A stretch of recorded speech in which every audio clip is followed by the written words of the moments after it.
दुख का कारण शिक्षाप्रद कहानी। राधे राधे। आइए सुनते हैं शिक्षाप्रद कहानी। एक शहर में एक आलीशान और शानदार घर था। वह शहर का सबसे खूबसूरत घर माना जाता था।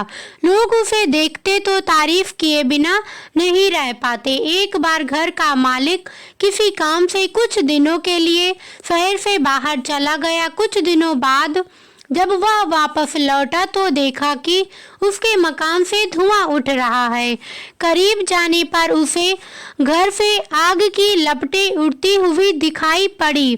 उसका खूबसूरत घर जल रहा था। वहां तमाम तमाशबीनों की भीड़ जमा थी जो उस घर के जलने का तमाशा देख रही थी। अपने खूबसूरत घर को अपनी ही आंखों के सामने जलता हुआ देख वह व्यक्ति चिंता में पड़ गया। उसे समझ नहीं आ रहा था कि अब क्या करें, कैसे अपने घर को जलने से बचाएं। वह लोगों से मदद की गुहार लगाने लगा कि वे किसी भी तरह उसके घर को जलने से बचा ले। उसी समय उसका बड़ा बेटा वहां आया और बोला, पिताजी घबराइए मत, सब ठीक हो जाएगा।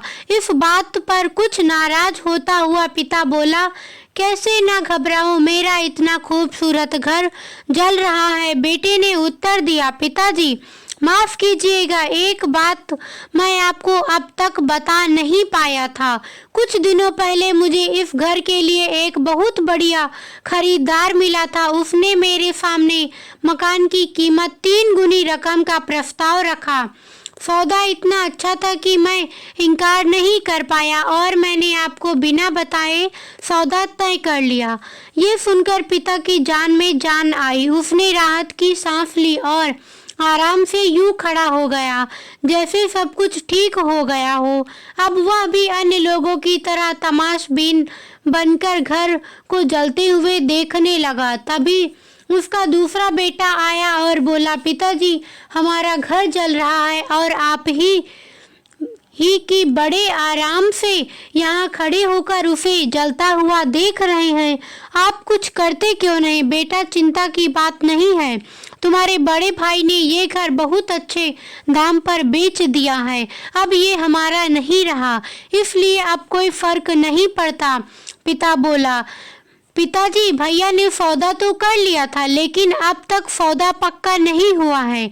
अभी हमें पैसे भी नहीं मिले हैं। अब बताइए इस जलते हुए घर के लिए कौन पैसे देगा? यह सुनकर फिर से चिंतित हो गया और सोचने लगा कि कैसे आग की लपटों पर काबू पाया जाए। वह फिर से पास खड़े लोगों से मदद की गुहार लगाने लगा। तभी उसका तीसरा बेटा आया और बोला, पिताजी घबराने की सच में कोई बात नहीं है। मैं अभी उस आदमी से मिलकर आ रहा हूँ जिसने बड़े भाई से मकान का सौदा किया था। उसने कहा कि अब मैं अपनी जुबान का पक्का हूँ। मेरे आदर्श कहते हैं कि चाहे जो भी हो जाए अपनी जुबान पर कायम रहना चाहिए। इसलिए अब जो हो जाए, जुबान दी है तो घर जरूर लूंगा और उसके पैसे भी दूंगा। पिता फिर से चिंता मुक्त हो गया और घर को जलते हुए देखने लगा। सीख आपने क्या सीखा इस कहानी से? मित्रों, एक ही परिस्थिति में व्यक्ति का व्यवहार भिन्न भिन्न हो सकता है और यह व्यवहार उसकी सोच के कारण होता है। उदाहरण के लिए जलते हुए घर के मालिक को ही लीजिए। घर तो वही था जो जल रहा था, लेकिन उसके मालिक की सोच में कई बार परिवर्तन आया। उस सोच के साथ उसका व्यवहार भी बदलता गया।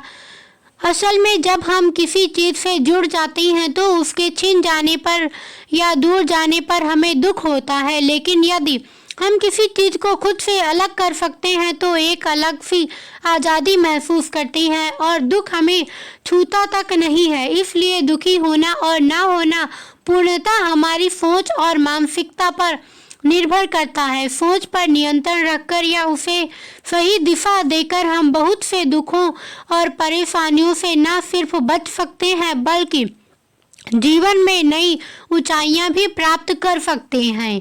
यह थी संपूर्ण वीडियो दुख का कारण शिक्षाप्रद कहानी। कैसी लगी वीडियो कमेंट करके जरूर बताना, लाइक करना, शेयर करना, सब्सक्राइब करना बिल्कुल मत भूलना। धन्यवाद।